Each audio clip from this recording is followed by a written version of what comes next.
Good morning. Chuck Schumer and the Democrats are desperate to break the Senate rules and try to engage in a corrupt power grab. This bill that they're pushing, the Corrupt Politicians Act, would undermine democracy across the country. It takes laws adopted by democratically elected legislatures and subjects them to the arbitrary veto of politically radical, unelected bureaucrats at the Department of Justice.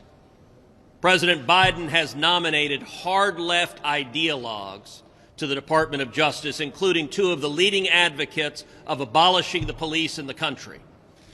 And what Chuck Schumer and the Democrats are proposing is putting those ideologues in charge of election laws across this country.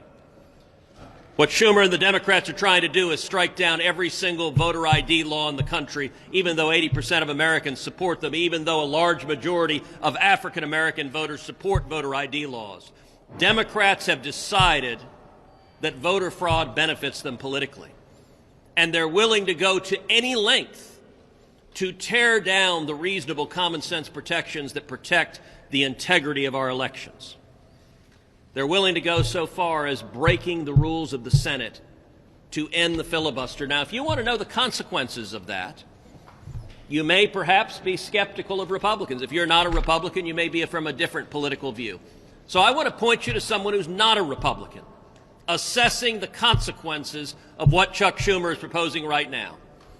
That person is a person by the name of Charles Schumer, who in 2005, March 16th, 2005, said about nuking the Senate rules and ending the filibuster. Here's what Chuck Schumer said.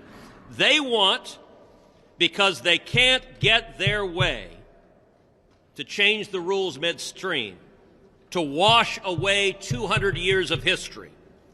They want to make this country into a banana republic where if you don't get your way, you change the rules. It'll be doomsday for democracy if we do. Chuck Schumer said ending the filibuster would be doomsday for democracy and turn America into a banana republic.